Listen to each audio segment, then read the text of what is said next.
Assalamualaikum warahmatullahi wabarakatuh. Perkenalkan, nama saya Ranus Darmono.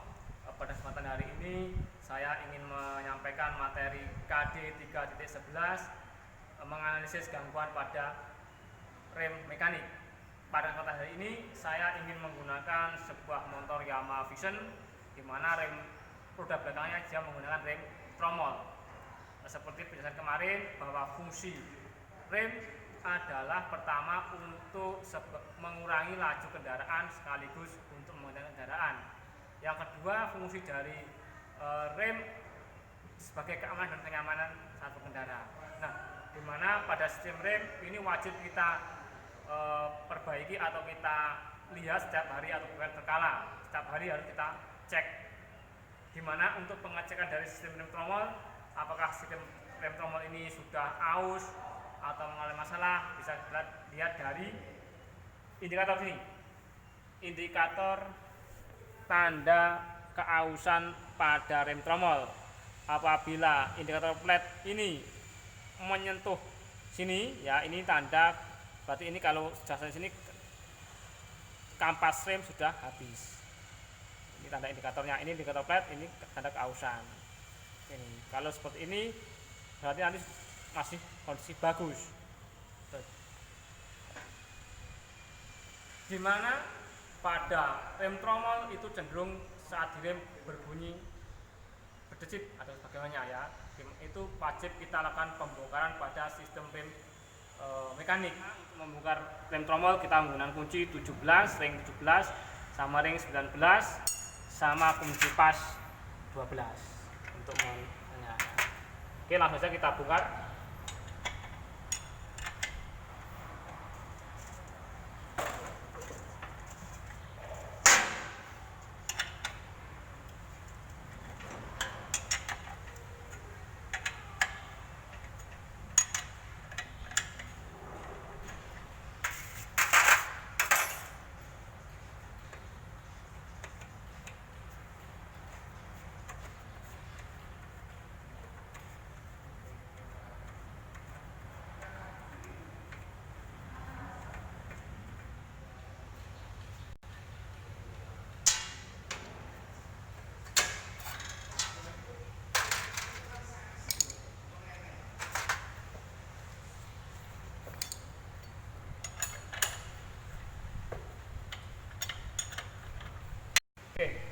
Setelah rem tromol dilepas dari roda, kita perhatikan di sini ya, di mana ada bagian tromol sama pepet sama rem kampasnya.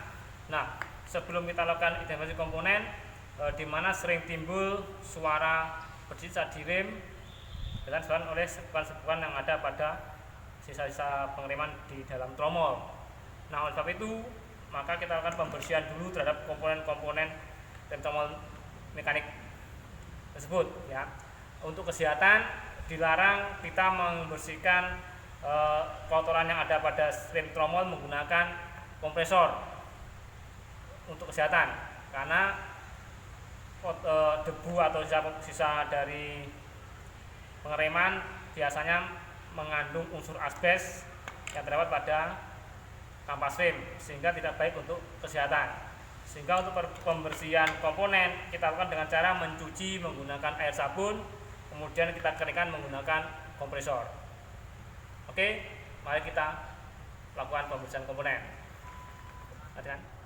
Komponen dari rem tromol kita bongkar, setelah kita cuci dengan sabun, kita keringkan dengan udara belakang atau kompresor. Selanjutnya kita melakukan pengukuran pada komponen. Ya, pertama tadi sudah kita cek di sini ya, karena ini masih sesuai dan masih bagus, kita bersihkan menggunakan semprot saja, menggunakan karbonil saja, nggak apa-apa ya, semprot pakai CC supaya geraknya bebas. Terus kita bersihkan backpadnya dari kotoran, kita sikat dan sebagainya, kita lihat adakah keretakan pada backpadnya sini ya. Oke, selanjutnya ini ya kampas rem. Sini kita lihat ya tebal kampas rem. Secara visual kampas ini masih tebal. Nah, alangkah baiknya kita tetap mengukur ketebalan kampas rem ini menggunakan jangka sorong. Oke, pengukuran seperti ini.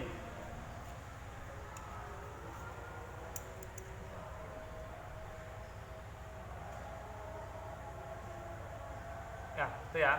Nanti di sini menunjukkan 9,80 ya.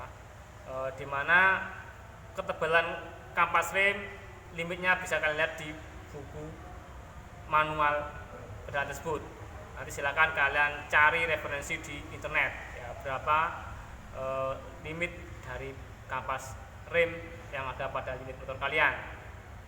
Oke, setelah ini diukur, selanjutnya kita bersihkan ya, upayakan di kampas rem ini jangan ada semacam grease atau oli yang kena pada kampas rem. Apabila ada, kita amplas kampas rem ini. Itu. Selanjutnya pastikan pegas kampas rem ini berfungsi atau masih standar. Biasanya kampas rem ini pegas rem ini diganti apabila kita mengganti kampas rem juga, supaya untuk keamanan. Oke, untuk selanjutnya saya akan memasang kembali atau merakit kembali komponen tromol pada roda belakang.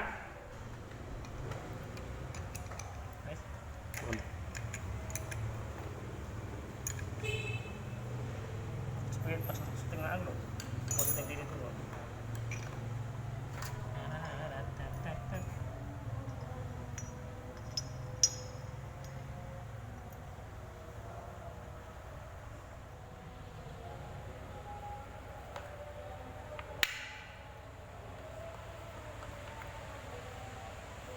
Oke, setelah terpasang kampas rem, maka kita pasang ke tromol ya.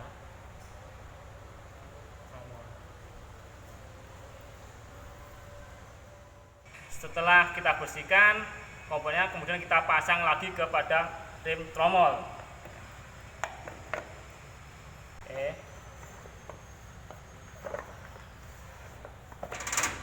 Stop.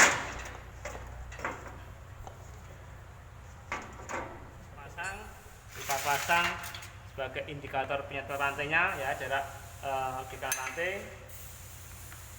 Kemudian kita pasang rantai.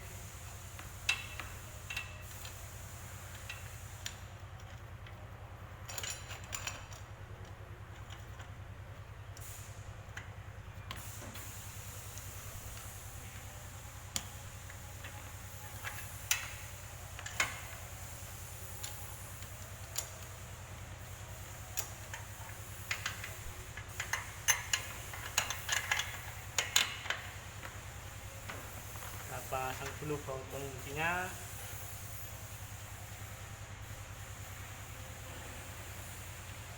Jangan lupa pasang ini ya.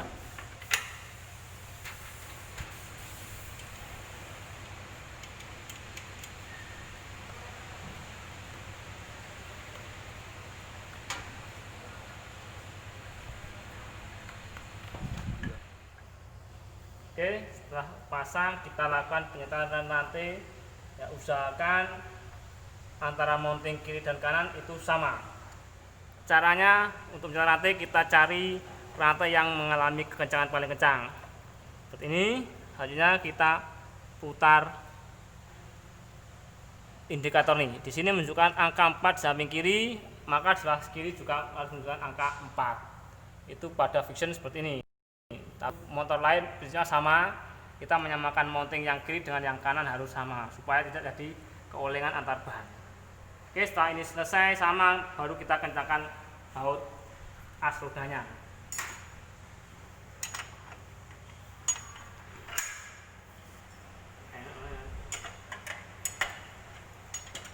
Setelah kita kencangkan dengan kunci pas untuk as roda selesai, baru kita menggunakan kunci momen untuk mengencangkan as roda.